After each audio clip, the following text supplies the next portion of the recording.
You're listening to It's Casual with Casey Gayle, only on LA Talk Radio. Yo, how's everybody doing? This is It's Casual. We're coming out here to Sherman Oaks, California. We're your Philly interactive show. We're going to talk United, little footy culture, lifestyle, shenanigans, and all that good stuff. I want everybody to know we are brought to you by Balornia Milliken LLP, a personal injury litigation firm with over a decade of experience, real results. Maximize your compensation with us. Call us at 747-444-4444. How's everybody doing? I'm Casey Gayle. Yes, I am a red. I'm in positive mood. I'm going to introduce you to my guys tonight. First, we got Mikey coming to you from Atlanta. Mikey, come on in, big Mikey. Pause. I'm just joking. Mikey's here. Across from me is Germ. Mikey, go ahead, talk to the people. Tell me how you doing today. What's going on, y'all? It's your boy, Big Mikey, representing that Atlanta Manchester United Supporters Club, the best supporters club in the nation. Oh, wow. That's Scotty's hometown. That's Scotty FC. Home of Scott McTominay, home of Bruno Fernandez. And you know what I'm saying? I'm just here. How y'all doing, man? Everything good?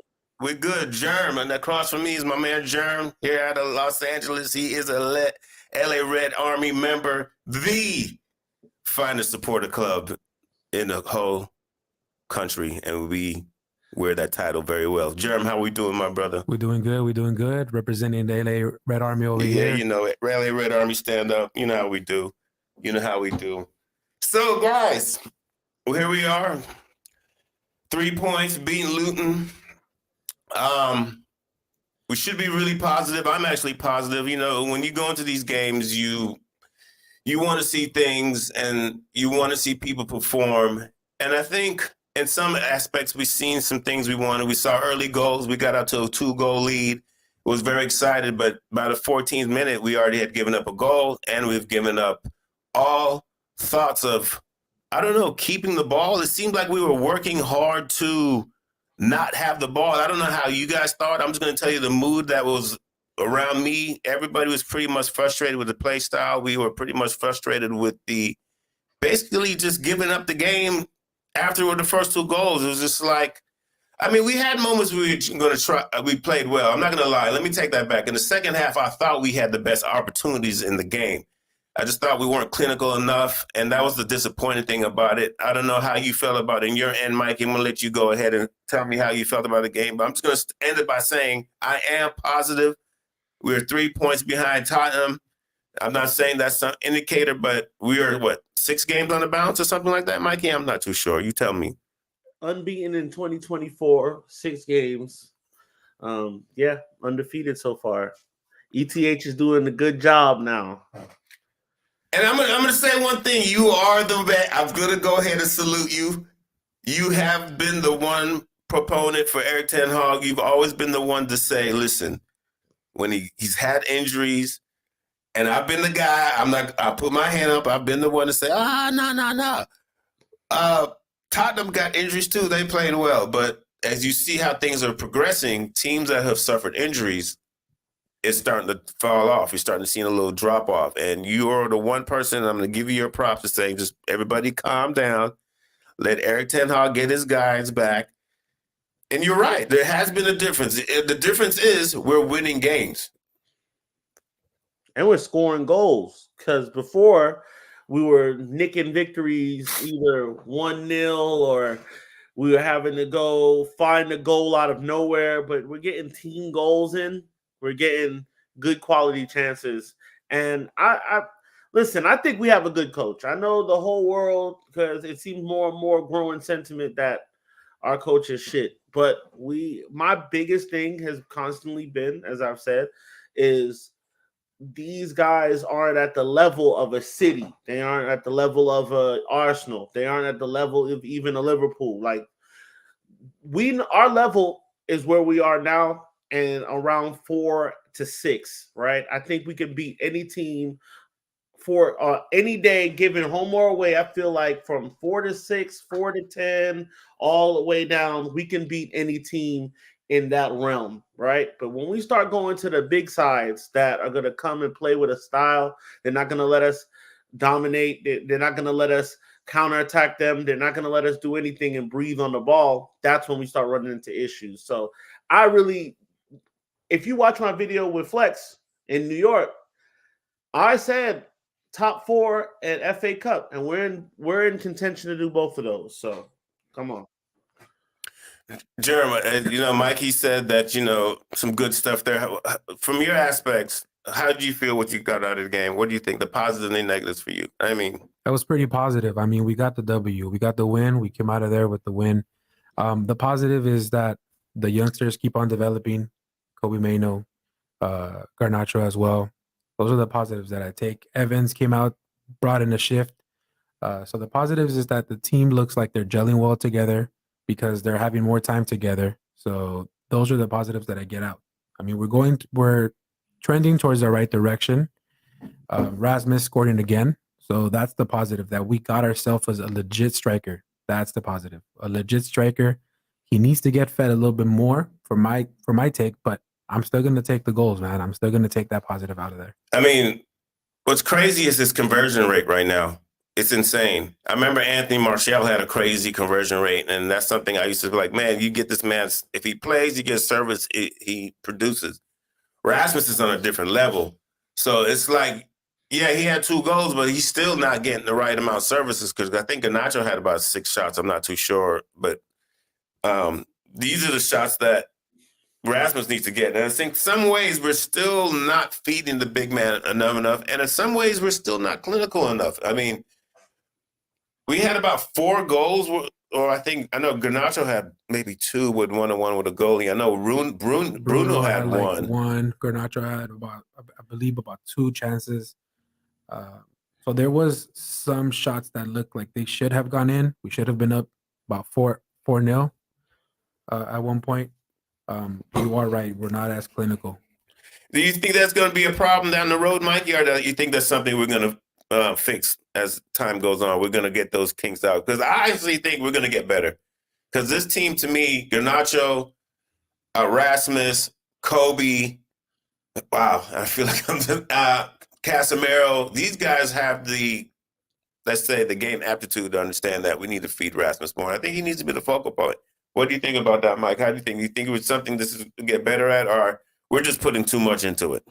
I'm taking it at a game by game, opponent by opponent basis, because we have this in this fan base. We have this way of getting very excited about things, and a couple weeks ago, Rasmus, and people were writing Rasmus off and all this other stuff. Rightfully so. He hadn't scored in 14 games outside the Champions League. But, I think he's still a work in progress. He's 20 years old. You know what I'm saying? And we still don't have our full attacking prowess to go. Like, we've been getting goals, and it's been fun. It's been good. It was good to see. But the attacking will get better over time once we really to be fair, I'm a little shocked with Bruno Fernandes. Good segue. I'm very shocked with him. He drops a lot of stinkers, and he's older now. You know what I'm saying? I feel like he's going to be the focal point for our attack. That's going to lead. He's the translation from the midfield to the forward position. You know what I'm saying? And I feel like if we're going to take that next step to be of those top 3 teams, to be in that little realm up there where those guys they have that 10, or they have that attacking player that can unlock defenses and make shit happen. You know what I'm saying? He has to be the focal point of that. It starts and ends with him. You know what I'm saying? Do you attribute that to Bruno logging in too many minutes these past few seasons, and it's starting to wear on him? It has to. I mean, I don't mean to interrupt Mikey, but let me jump on this real quick. It has to. It has to wear on him. The man has clocked the most minutes out of anybody in the world for the last 2 years. Yes, Bruno's a captain. Yes, he gives us effort. But at some point, I remember Mikey would say, or someone said last week when we were talking about Martinez playing through an injury, and the topic was, is it the player demanding the play? That's why they're putting him out there. at some point, someone has to step in and intervene. And I know I was talking about the team doctor last week. Well, I'm going to put it on the coach this time. Someone has to step in and tell Bruno, chill out, bro. You do it. At least he doesn't have to play 90 minutes the whole time, Mikey. The man plays 90 minutes every game. I mean, if you're not hurt, if you can, the thing is, it's not. I don't think it's a matter of him playing too many minutes because I don't think any player benefits from being out. You know what I'm saying? I think more for me is I think Bruno's and people are gonna hate me for saying this. Of course, I'm not here to be liked, but what people don't realize with Bruno is that I think he might not be the guy to take us forward. You know what I'm saying? I think he's so people see his goal record, they see his goal scoring record, his assist record, and they go crazy. And it's like, how much of these things are against top quality opponents? And a lot of the times it's not. It's not against top quality. It's Europa League opponents. It's bottom tier. He will go in and have a fucking wonderful game against Burnley and then not be anywhere for Liverpool, or he'll have a great game against Crystal Palace and not be anywhere for City. You know what I'm saying? It's like big game players, consistent players do it at a level. And granted, he doesn't have the best team around him. I just don't believe in Bruno as much as other people do now. And I just feel like his level is where it starts and stops with him. So if he doesn't increase his level, I love the output, but that game against Luton was shocking, bro. It was shocking.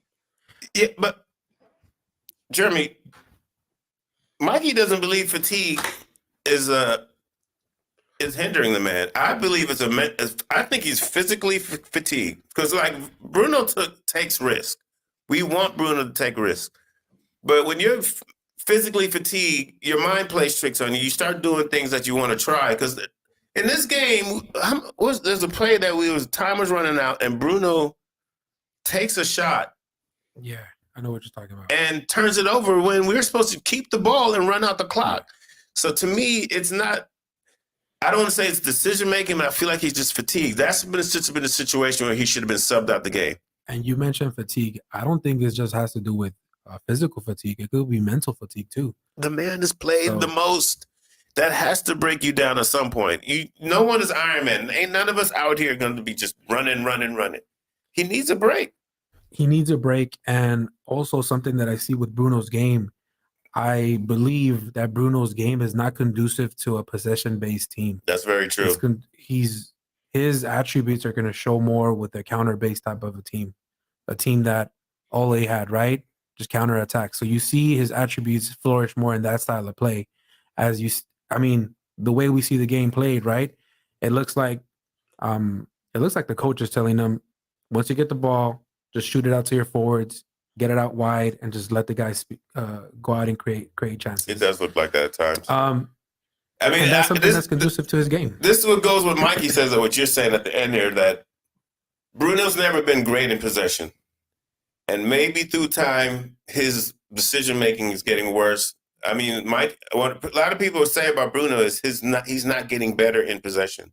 And is this somebody we should be counting on as a leader to make better decisions, especially with all these youngsters around? These guys have to be the ones to show them the way. We can't have Kobe doing better decisions than Bruno. But that's Kobe's what's happening. the one that he's solid back there. He's recycling the ball, making just a simple pass to keep possession. And yeah, Bruno's the one that is going out wide, doing some risky stuff that, puts us sometimes in a very compromising position in a defensive standpoint. And defensively, we are lacking some because we don't have, you could say, our best defender in there, right? Martinez.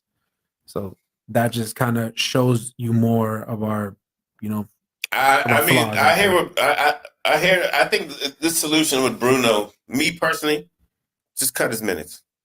He doesn't have to play 90 minutes. You can pull him out of the 70th minute. I guarantee you will see a better Bruno. I don't know. Mikey thinks that we should move on. But we move on from Bruno, that's going to be a next season movement. That's not going to be something we can solve this year. That's not what I said. I didn't say move on from him. I just don't think he's the level that what I really heard was you guys making excuses for him. Because basically you're saying that man gets tired just making excuses for him. Yeah. So he plays one game a week. So he's tired. So how many games should he play? Well, we were playing 2 games a week. He was playing still, and he was playing like this. Now he's playing less games a week. And Yeah, but still, he's still tired, putting in the most you're minutes. a professional. These are your words. You're a professional. You play Yeah, but one game a week and you train. And if you need to break, you got to say it at the detriment. You're a leader of the team now. A player's not going to say that. You're supposed to say, "Hey, not feeling." They do it in FIFA. Look at the when you play FIFA, all right, and you play manager mode.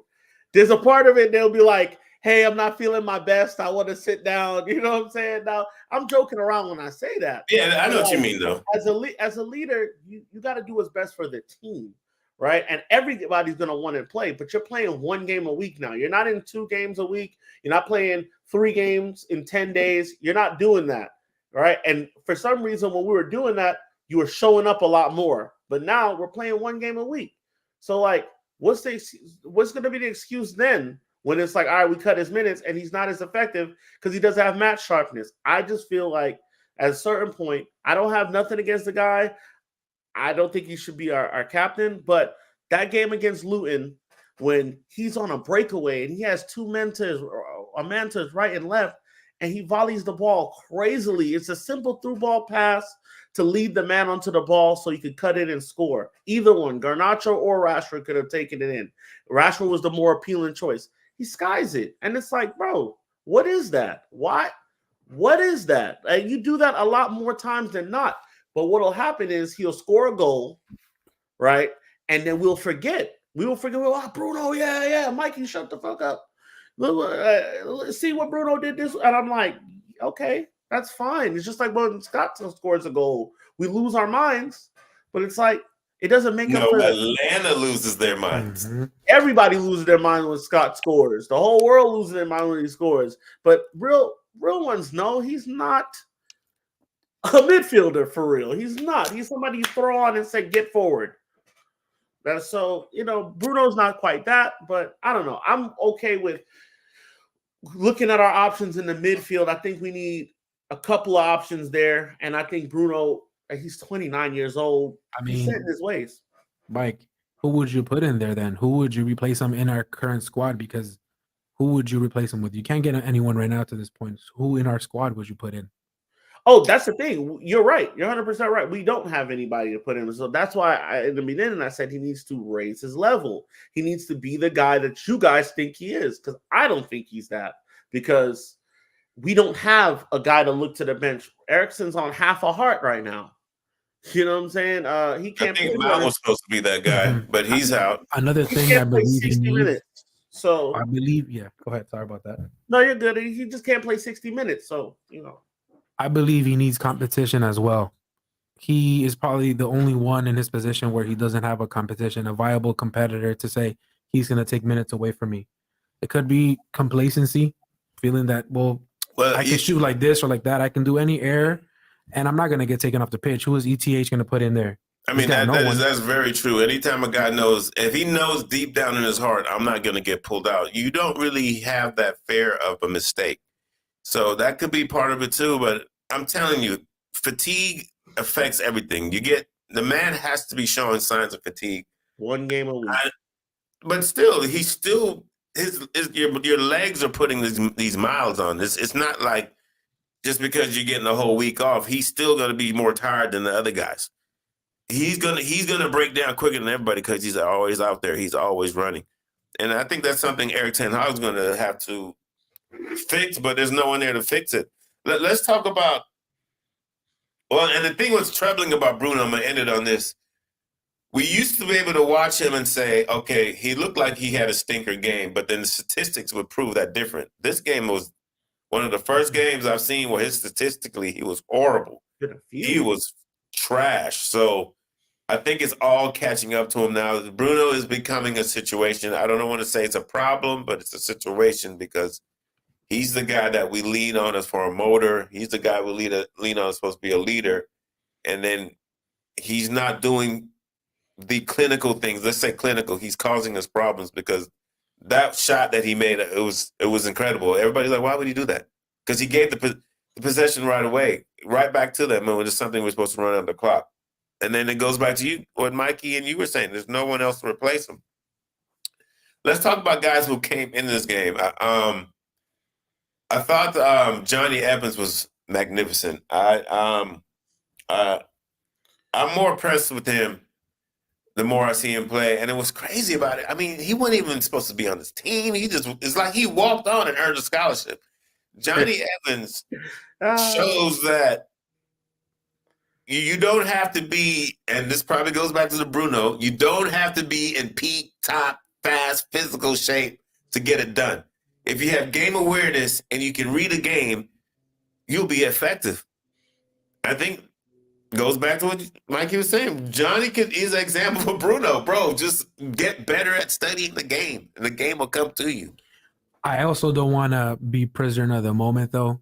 I do appreciate the shift he put in, but you also have to realize the opponent he was playing against. And we're asking him, so we're asking him just to stay there, just to fan, don't do anything fancy.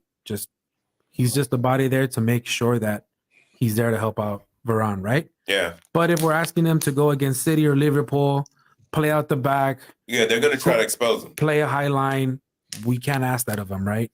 So he did what he had to do, go in there, put in a good shift, but also we cannot get carried away. It was Luton Town. Yeah, true. And that's a fair point. Luton played their best shift. They tried their hardest, but we're more quality than them. Mm-hmm. And we're supposed to beat those Luton Towns. Although they do have given the top teams a pretty good matches. Yeah, I think they've either tied or 1-2-1 also with City and Liverpool as well. They've been tough. They've been tough to beat there, and because of that the demographics of the stadium, it's dimensions, it's a small pitch, the crowd's right on. So it's a little bit of adjustment. Me personally, if you're playing in a bigger stadium, I think the only problem is that small pitch that really causes problems. But other than that, we just checked out. We haven't been a team that played good with the lead yet. Not yet. Oh no. I was looking for that third goal. It never came. And I mean, I had that, for lack of a better word, fear when they were up 2-0 right away. I just had a feeling that Lund was just going to play a little bit more free because it's like, okay, we're down 2-0. Yeah, that's always the problem. Yeah. I honestly thought we were going to batter him more. I don't know. And it looked for a second like we were getting, I don't know if this is the right word either, complacent when it was 2-0. It's like, all right, we're up 2-0. We can just shoot from wherever. I mean, we're going to beat them. They're going to roll over. That was not the case. You got to go in there and just kill them. How'd you feel at 2-0? Did you feel comfortable or you felt like it was good? I mean, it's hard to say because it was so early when everything happened. You know what I'm saying, Mikey? Everything jumped off so quick. I never feel comfortable with this team up 2 goals because we have a tendency to leak goals at the back. And then I don't know if it's complacency or anything like that, but I was saying at the pub at the time, I was like, all right, we're up 2 goals, but let them get 1 back, and then we'll start seeing who we really are. We'll start. Now, granted, I want to say this because people been losing their minds a little bit, and they're like, oh, Luton played us off the park, and da-da. I'm like, just like with Liverpool when we drew them, we had the more gilt-edged chances. We did.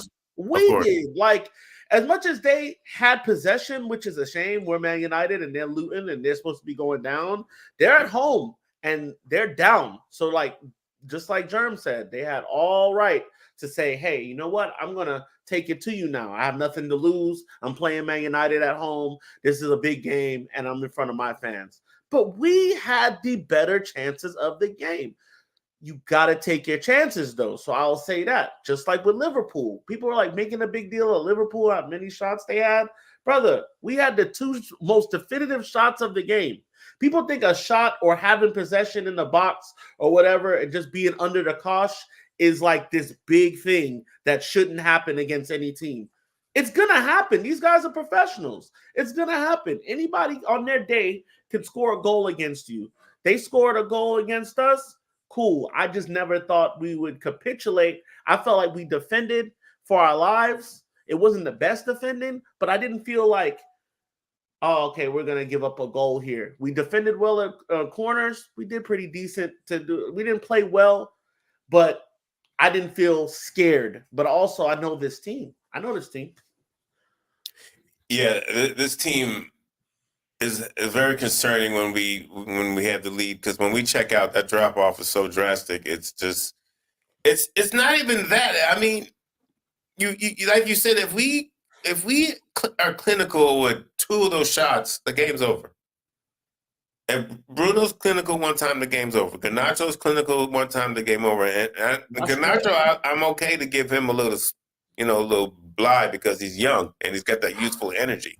I think as time comes, he's going to get a lot more calm and savvy with the ball and realize the situation a lot more. Oh, the pass that Rashford took to get to Garnacho, that was crazy. But yeah, being clinical is, we win games easy, and then we make it hard when we don't make them, because we get out of position. We're still prone to have these silly, ridiculous turnovers. I mean, it's like we turn it over for no reason. Bruno's for fault for a lot of that, and this team, it's like a Jekyll and Hyde. You want to say like, oh, okay, they're winning to do things better, but then you're like, I'm telling you, we're one player away from this being a mess, and that's Casemiro. Because if Casemiro's gone, you know we got to rely on it, and that's Scotty for another 90 minutes. The invisible man. Yeah. So we're being held together by grip tape, like duct tape right now, and it's scary. I mean, it's not a coincidence that we started getting results once we had Casemiro, Luke Shaw in there, and Martinez, right? Against Wolves. But I want to go back to what you guys said about being that we played the way we did against Luton, right? We're there in the bottom of the table. That's just the way this team plays. If you really see the stats, that we give 3 passes per sequence only. We're one of the top teams in speed. So if you really see the way we play more like these counterattack teams. We don't play like a Man City, like an Arsenal, like a Liverpool. So it really shouldn't be that much of a surprise that this is just the way the team plays. Yes, it's kind of a tough pill to swallow to say we're playing that type of style with a bottom tier team, but yet that's what has been getting us results. We don't have those type of technical players to say have 60, 70, 80% chance of percent of the ball, give 18 to 20 shots, and we're going to win 3-1 and control the game. That's not the way that this team has been currently constructed. I think we're still averaging giving up 20 shots a game. I also like to add to the conversation. We won the game. We won the game. How many games? Because everybody has a short memory. So, like, how many games did we have like this with Fergie? A lot. We had a lot of games like this. We had a lot of games where we had to grab. We had a lot of smash and grab games like we've had this season, where we had to come out of there with 3 points and just score a goal and find the goal out of nowhere. We've had a lot of games where we've turned it over in the second half, and then we've had games where we've completely capitulated. We're not, like I said, our level is not up there with the teams you've named, Germ. Our level, we're down there with Aston Villa. That was our most definitive win of the season against a good Villa side. You know what I'm saying? But, just even think about them. They're kind of overachieving at what they're doing now. You wouldn't have came in the season and said Aston Villa would be this high with who they have. They have good players, but you wouldn't say they'd be doing as well as they're doing now. So they're a little bit overachieving, right? I don't know. I will take 3 points at this point, however I can get them. That's very true. We can't just start like you said. We got to relax. We did get the 3 points. Just understand how we are as a team, how we're constructed, where we currently are. We're not, like you mentioned, we're not those type of elite teams at the moment. We got to get results how we can get them. Well, speaking of those elite teams, we are chasing those teams, and we're trying to get into the Champions League position. I believe we are 8 out of 4th, because the reason why I bring up 4th, and Mikey, I'm not too sure how accurate I'm on this. I was told that we are at risk. Even if we finish 5th, we might not get Champions League. Yes, we'll still get Europe, but just by the simple fact that we finished bottom of our group in the Champions League, that we want to get awarded that 5th place Champions League spot. So, but then someone else told me today that no, England is going to be guaranteed at least 5 spots. We get 4 spots because of how good the league is by right off top. So based on the coefficient, It's these other teams like the Ukrainians and Yeah. Belgium I and stuff understand the like that. fourth, but I'm saying You got to get 4. we got to get 4. You got to get. We're always going to get 4 I'm spots. not arguing, but he was mentioning about the 5th. Getting 5th was somewhat put us in the running to get Champions League. I feel like it has to be something special for that to happen. No, it has to be like somebody wins up top to open up an extra spot for us to get in. Yeah. But So fourth is definitely the goal. Yeah, is that realistic? You don't want to play in Europa. You think fourth is realistic? Villa is what, sitting in fourth? Is that who's sitting in fourth?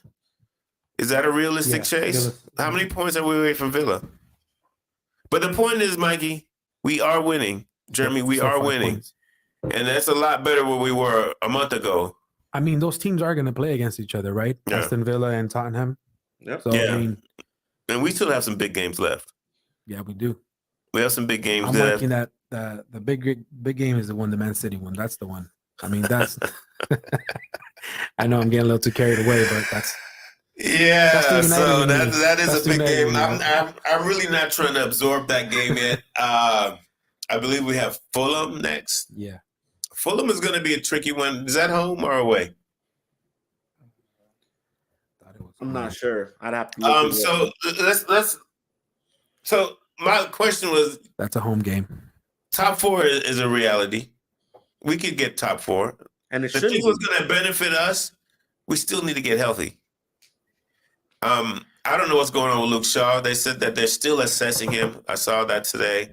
Aaron Wan-Bissaka is 2 to 4 weeks away. Martinez, they said his rehab is going a lot better than previous expected. They said we should get him back in March? And I don't know how true that is. I don't know who our doctors is. I have no faith in our training staff at all. But what about Tyler? Was it Malacia? What about him? They said there's no timeline for him to come back. I don't know. I'm this guy. I think when you have these injuries like this, and I'm pretty sure Ineos is thinking, listen, Ineos is going to clean house. Whether it be injuries, bad contracts, the cook, so forth. They're going to get rid of everybody. The medical staff from top down for who feeds them, what they feed them. I mean, in the way Ineos is moving, since this is a good segue in Ineos, the way they're moving, I love it. It makes sense. I mean, it's not going to prove that we get results, but they're bringing in the right people. This Dan, free Dan Ashworth. It's crazy what's going on with him. Newcastle, he's already turned in his letter of resignation, said, I want to be out. I want to go to United. Someone slapped me in my face. I want to go to United. And Newcastle responded by saying, oh, cool. We need all your codes. Get out the office and tell United we need 20 million. Is Newcastle right for acting this way? 100%. 100%. He knows all the secrets. Yeah. He knows all. He's the blueprint together. If we have a business together, right, and you're the guy that supposedly has the secret sauce or knows what we do, that you know what our transfer targets are, you know what we're looking to do with the squad going for the next 3 years, you know who we're looking to sign, what we plan to do. Why do you think you could leave here with the company laptop? No, any job that you're at, even me, I just left Fulton County. That's in Atlanta. And I work over here by my house now, right? They took the damn computer back. they took away my access card. You can't get access to the building here. You're a civilian now. But it's good that it's not good for us, but Newcastle knows we're big Man United. We're big. Ain't that shitty on them? They know we're big worldwide Manchester United. They know they're gonna go. They can get money from us. Okay, 20 million. You want them so bad? 20 million. Where you at? And we'll probably end up saying, we'll give you 10, and that'd be that. He's not coming back to work for y'all. Go ahead, Jeremy. Go ahead. Who's gonna do that negotiation? Because I I guarantee it should not be any of the Glazers people. It needs to be any of those people to get that done. You think we even got time to even negotiate that? It's almost you got to pay this and be out, bro. We got to get him in the house. We got time. What's the rush? What's the rush, Mike? What's the rush? We have 6 or so odd months until how many months till the off season? 4. We have 4 months till the off season. But I feel like Ineos is trying to have everybody ready in the office and parking spots assigned, codes, everything ready, because you figure if we wait till you prepare that now, you prepare it now and you prepare everything behind the scenes now, and then you start doing your negotiation because he's already said I'm not coming back to work here. Yeah, so I would like to wait. If we're gonna end up paying $20 million in summer, pay it now. Let's get it over with. I don't think $20 million is what will end up because the stalemate. 15. Yeah, they'll end up fucking it down. Listen, Newcastle's spiteful right now. They ain't trying to. Listen. They're not. Listen, they felt like they got done wrong because they did Brighton like little guy. Like, oh, we're just gonna take your director of football. They thought they're playing with the big players up top now. Yeah, they got big cheese. They got Saudi money. They're like, oh yeah, we're doing it. We're living life. Now they just got little brother, right? They got son. They got son. Sorry, they got son really bad by D United. They got D United because they probably feel salty that when they say United, it's that's not Newcastle. Man called them up like, yo, check it out. I just took the job at United. You did what? All the rumors you heard was true. I just took the job. I'm gonna be going there, so it's been real. I'm trying to resurrect a real club. But Mikey's speaking some truth right there. I mean, if it was you put yourself in for business, if that was your business, of course you will be. I don't know if you'll say petty, but you'll be like, okay, give me this stuff. Give me 20 mil if you really want them that bad. If I'm Newcastle, I'm holding out for the whole 22. Exactly. While I get someone in, I get my new director of football in. I'm spiteful. Mm-hmm. I'm like, I need that whole 20. Yeah, I'm sorry. They got FFP issues. They got FFP issues too. They can't. Mm-hmm. They need something out the deal for the accounting. They need a sizable amount to put towards for next season to get guys in. So 20 million is actually apropos as an asking. You know, I mean, it's done pretty dirty, but. It's so, and it's crazy is I saw some of the Talk Sport talking about United should be ashamed of themselves because they said United, I thought they didn't want big name people. Now they're just going to go take the big name, the celebrity hire. Like, no, this is the best dude out there. We taking the best. If United wants to be, I mean, we are the best club, right? But if we want to be up there, number one, you got to get the best people. You have to attract the best talent to your squad. So you can produce the best results. And he kind of chose us. He could have said no. He could have been like, no, I like what's going on in Newcastle. I like the project. And that's another thing. Phone call.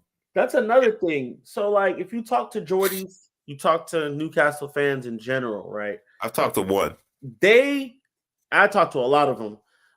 They don't like where their trajectory is now because they haven't bought a lot. Right. In terms of like they got Tonali, but Tonali's out with the gambling and the Trippier and the guys like that. But they haven't started that second phase of what we saw City do. Ascension, yeah. Like, okay, we did the Joe Hart, we did the Rodrigo thing. Now we're gonna go in for real blood. You know what I'm saying? We're gonna go and sign. Like they haven't done that yet, and now the results are starting to not. They've dropped. They've dropped from being. Yeah, they dropped. They're very beautiful now.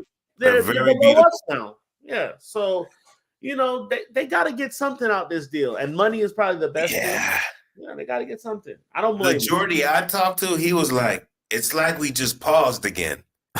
It's like we climbed, and then now it's like you guys woke up and said, all right, so we trying to grow now. So y'all just." Give us what you got. Thank you. We need this to go take to the next level. And you guys need to build a new stadium to catch up because the only way y'all going to be able to compete is, you got money, but you can't spend it. Yeah. It's not like before. You can That's just start tough for them. Reality hit them real because last year they were singing and happy. Mm-hmm. We got $1 billion in the bank and all this. And now it's like, you can't spend it, bro. I got a family member like that. He's a Newcastle United fan. I haven't talked to him. I'm about to rub it in tonight. Just ask him how does it feel. Exactly. Because we're dead. We're a dead club. We ain't supposed to be doing this. We're done. And we're just finished. As soon as we got someone who made sense, like, okay, we need to get the best football people in here. We hit up City's guy. Omar's like, yeah, cool. City people shunned the he didn't do nothing for us. Oh, he ran 13 of your clubs. Mm-hmm. Don't say he didn't do nothing. Yeah. Newcastle now is like, we need money. We need money. Because Newcastle considers themselves a big club. Mm-hmm. But someone's bigger. Yes. And that's crazy. That's crazy. Yeah. So, I mean, we're doing things right. We're getting the best people in here. And it's a really telltale sign when you see a lot of these big media outlets not really talking about us like that, like we're making the correct decisions. It's crazy how the media treats Manchester United. It's first of all, we're feeding all of them, but it's like no matter what we do, it's wrong. You know, you're supposed to beat Luton like that. You're supposed to do that. Oh, so you guys should have had these big time football people a long time ago. You forgot who ran the club all this time. Now they get mad at us for doing it right. Like, this is something you should have did 15 years ago. Okay, we're doing it now. Enjoy the ride. Exactly. Enjoy the ride. But it's a positive time. You know, I think Eric Ten I trip off people who are still questioning Eric Ten Hag.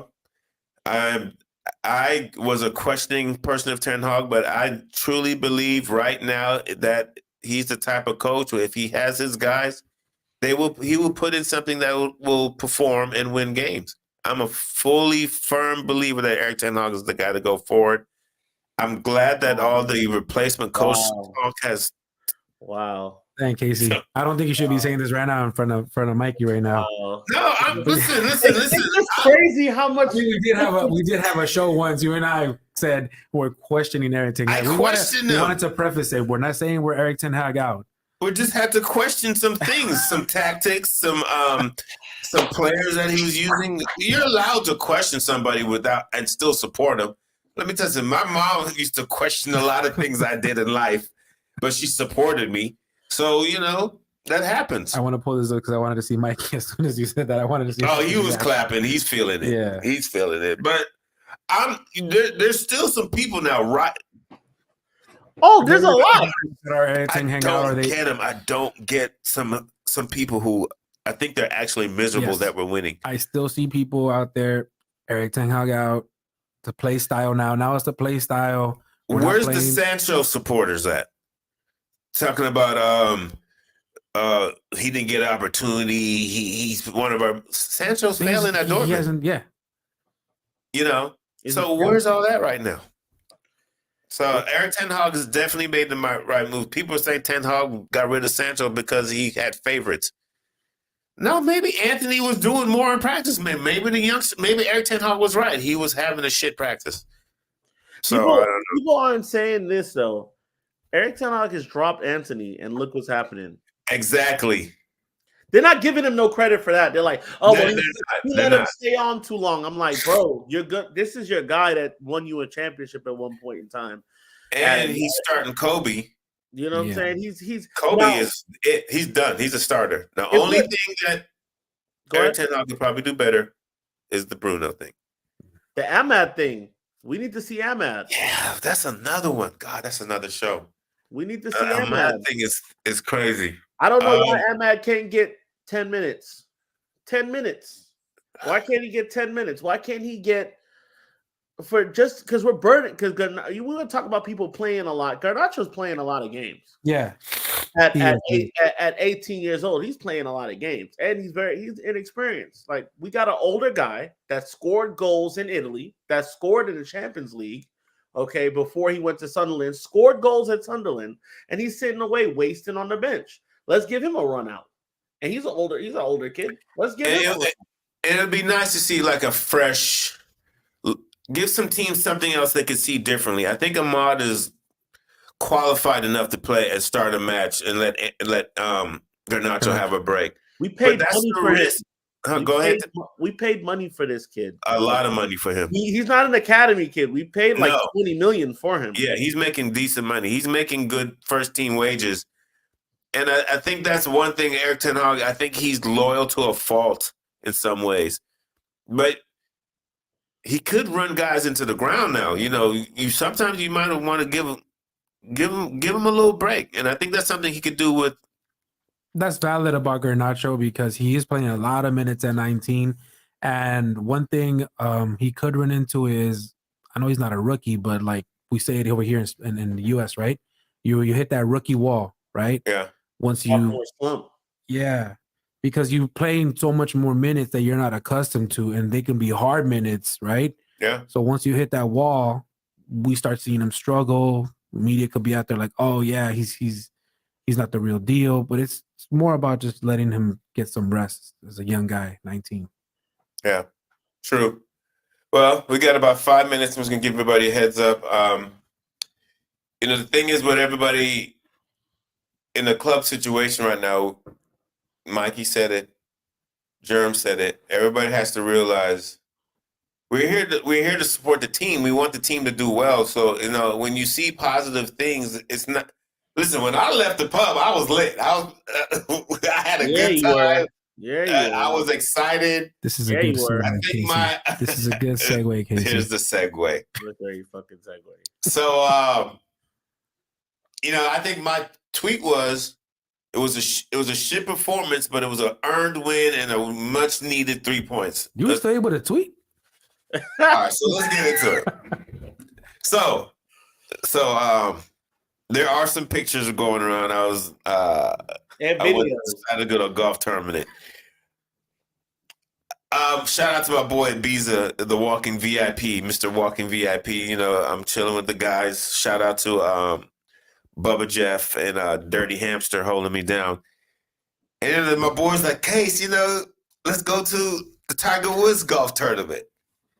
And I'm like, oh, cool, Pete, let's do it, because listen, life is a wave. I ride waves. I'm like a surfer. So when I'm going to go, I'm a big game surfer. So when you see that big wave, I'm going to paddle out. I'm trying to catch it. So someone's like, we're going to go to this tournament, check it out. I'm like, yeah, I never experienced a golf tournament. Let's go do it.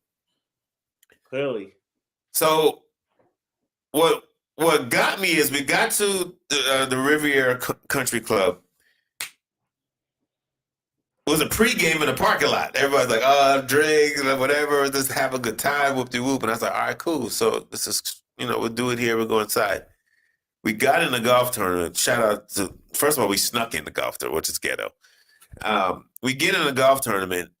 We're in the VIP section. So they just assumed we were VIP. So everything was free. So every time I looked up, someone was like throwing two at me. You want two of them? We got you with one. You got two. And it was a nice day. So I'm throwing drinks down like a rookie. Oh, I was doing some rookie movements there. Now, walking a golf course is not what I thought it was. Yeah. It's real. There's hills. It was a little rain before, so the grass was slippery. Mm-hmm. So when we get to about the 11th hole, my G's, I'm realizing I'm deep in the golf tournament, and I'm like, bro, I need to go home. This is it. I'm done. This is at the 11th hole. So they're like, no, you're going to make it. We get to the 13th hole. I'm now like, man, I'm looking for somewhere to lay down, man. I can't do this no more. They're like, let's go to the 18th hole. Go to the 18th hole. So I go there early. Beautiful hill, nice view, nice cool breeze. So I'm like, I'm about to lay down right here. Oh. I fell asleep, passed out. My boy's like, all right, tournament's over. You got to go. We got to go. I'm telling them no. I'm going to tell them I had food poisoning. Call my lawyer. I'm going to sue you guys if you don't get me an Uber home. Medical attention. So they went and got a cart for me. Shuttled all my boys to the end of the tournament. Oh, my God, guys. I felt like sophomore year of college, like I was pledging and I was just drinking way too much. Did you throw up? I don't know where I lost control. Shout out to my boy Jeff. He pulled his calf, carried me up the hill. So I think he's a little pissed off at me right now. It was a bad one, man. I took a L. There's pictures floating. People like, you look like Kanye on the cart because you had your face covered. Everybody thought it was Kanye West getting whisked out because didn't see you with two big guys. So they thought it was Kanye security because I had my face covered. Yeah. And then they had me down, but I took a L. I took a big L. And I'm not new to this. You know what I'm saying? So that's what was most surprising. I'm like, yo, this is my boy Casey. He knows how to hold it together. I had the Bambi legs getting carried out of there. I've talked to him like, no, just leave me here. I don't want to go. But I got to end it. We're at the 10-minute mark. Everybody. We'll talk more about it next week. We'll go into it earlier in the show. But this is it's casual show. This is my man Mikey. He'll be on every week with me.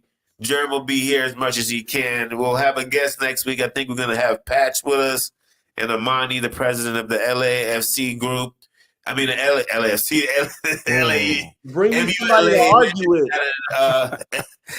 I'm having a stinker. The president of our support group in Los Angeles, and we're going to have another good show. And listen, we got Fulham. We're going to keep the wins going. Every week is going to be a positive note. And anything you guys want to say? Your socials, you want them to hit you at, Mikey? Yeah, hit me up. Twitter, Munich Boy Mikey. On Instagram, Eastside United FC. And I just want to say, man, make sure you eat before you drink, guys. Yeah. True that. Jerm, any parting words? Hey, man, let's just support the club. Let's get another W. Right. Oh, shout out to Red Devil Threads. I don't know if I can get it in there. Got on my Cantona Red Devil Threads. Shout out. Hey, guys, It's Casual. This is a Manchester United support show and things. We're here just to talk, learn, vibe, and support the club. And right now, it's positive vibes. Everybody should be in a good vibe. Shout out to you, Mike. Yeah, Mikey. Guys, y'all have a good week. Up the fucking Reds. Everybody have a good week, man.